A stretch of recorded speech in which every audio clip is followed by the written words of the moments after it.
नमस्कार विद्यार्थियों, आप सभी का स्वागत है आपके अपने यूट्यूब परिवार हिंदी शिक्षा क्लासेज में। अभी अपने व्याकरण का जो अध्ययन बिंदु है वो अपने रहेगा संधि। आज अपन इस वीडियो में जानेंगे संधि को विस्तार से कि संधि क्या है, कितने इसके भेद हैं, इसके बारे में। तो सबसे पहले अपन जानते हैं कि संधि जिसका शाब्दिक अर्थ क्या है, कि संधि किसे कहते हैं, इसके बारे में। तो अपने संधि है, इसका शाब्दिक अर्थ होता है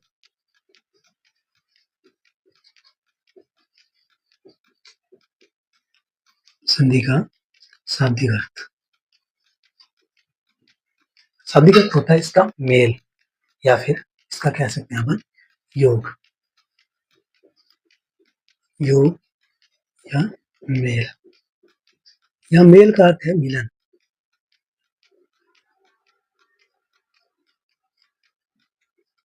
मिलन अर्थात जब दो ध्वनियों का जो मिलन होता है या फिर दो ध्वनियों का मेल है, उसे अपन संधि कहते हैं। दो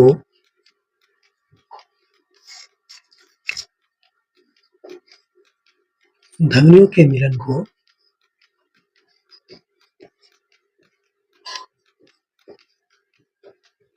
संधि कहते हैं।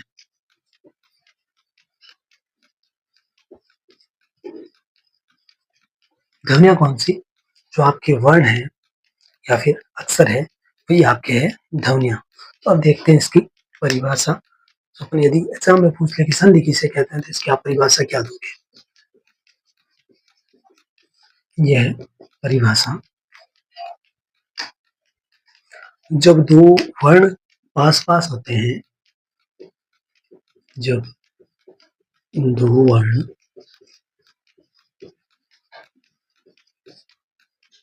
पास पास आते हैं अर्थात मिलते हैं,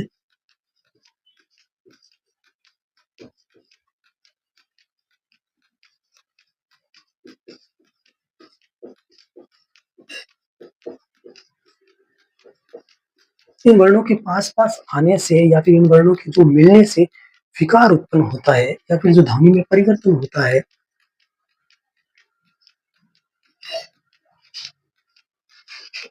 जिससे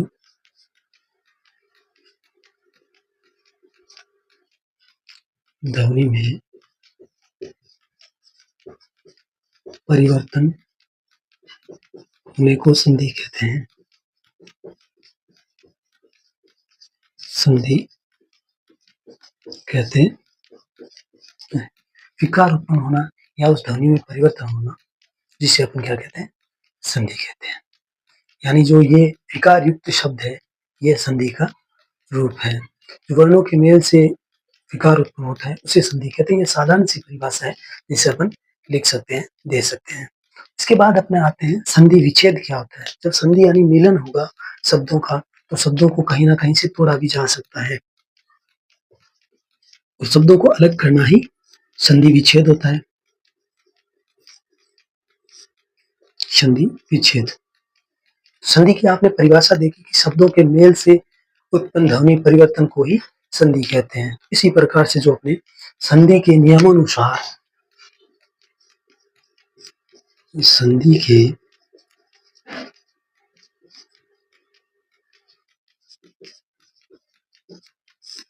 संधि के नियम अनुसार अपने जो वर्ण मिले हैं,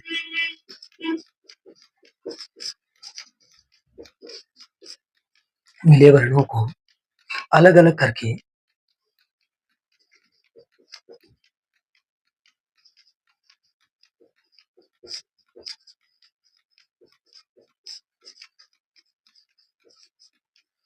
शब्दों को अलग अलग करके संधि के पहले के रूप में,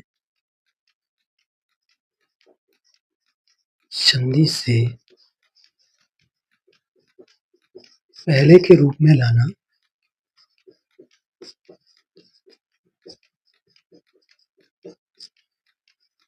ही संधि विच्छेद है।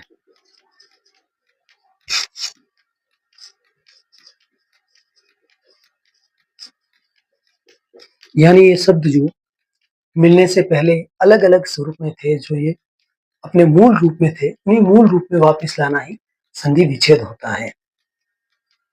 तो आइए अपन उदाहरण के माध्यम से भी देख लेते हैं कि किस प्रकार से शब्दों को अपन संधि या फिर संधि विच्छेद के रूप में जानेंगे। ऐसे शब्द लेते हैं जो संधि युक्त शब्द है, जिन्हें विच्छेद कैसे करते हैं या फिर वो अपने मूल रूप में किस प्रकार से थे, इसको अपन देखते हैं।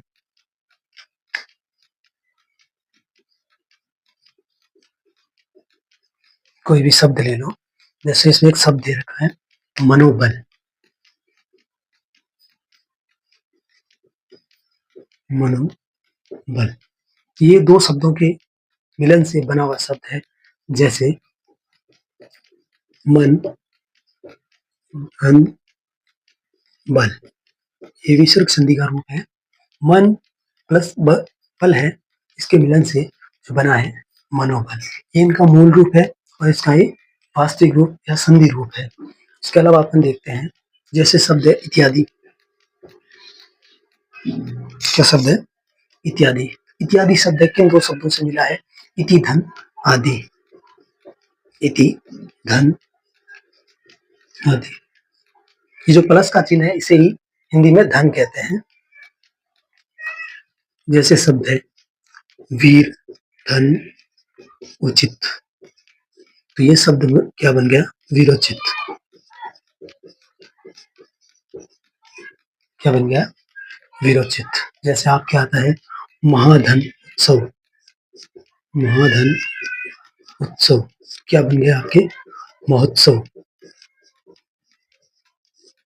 ये शब्दों के मिलने से बनता है। जैसे होता है सदा, धन, एव, तो ये शब्द मिलके बन जाता है सदैव। सदैव। इस प्रकार से आपके संधि होती है।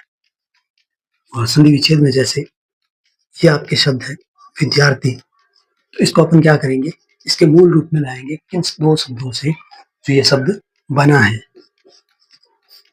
विद्या, धन, अर्थी, ये बन गया विद्यार्थी। दोनों शब्दों के अलग अलग अर्थ होते हैं और इन शब्दों के मिलने से नया शब्द या फिर जो शब्दों में परिवर्तन आता है उसे अपन कहते हैं संधि। यदि शब्दों में परिवर्तन नहीं आता है उसे अपन संयोग कह सकते हैं। जिस प्रकार से एक शब्द होता है रसोई घर, रसोई धन, घर, इसके मिलन से भी किसी भी प्रकार का कोई परिवर्तन नहीं आता है। ये जैसा है वैसा ही लिखा जाता है रसोई घर। इसे अपन संधि नहीं कहेंगे, ये आपके क्या है? संयोग है। ये भी अपन आगे की कक्षा में जानेंगे कि संधि और संयोग में क्या अंतर होता है, किस प्रकार से ऐसे शब्दों को पहचाना जा सकता है। तो इसके लिए अपन क्या करेंगे, वीडियो के अंत तक हिंदी से संबंधित कोई भी जानकारी अपने कक्षा 6 से 12 तक है वो निःशुल्क मैं प्रदान करवाऊंगा। तो इसमें ये संभव तभी है जब आप सब मेरा सहयोग करोगे, क्योंकि बिना आपके सहयोग से ये संभव नहीं है कि इसको अपने जो प्रत्येक पढ़ने वाले विद्यार्थी के पास पहुंचाया जा सके। तो इसको प्रत्येक विद्यार्थी के पास पहुंचाने का जो मेरा निर्णय है, जो मैं सोच के रखा है कि मैं निःशुल्क शिक्षा दूंगा, तो ये तभी संभव हो पाएगा जब आप सभी मेरा सहयोग करोगे। आप सभी का धन्यवाद। वीडियो को एंजॉय कीजिए और अपने दोस्तों के साथ शेयर कीजिए और चैनल को सब्सक्राइब कीजिए। कोई भी प्रश्न हो वो भी आप कमेंट के माध्यम से में पूछ सकते हैं।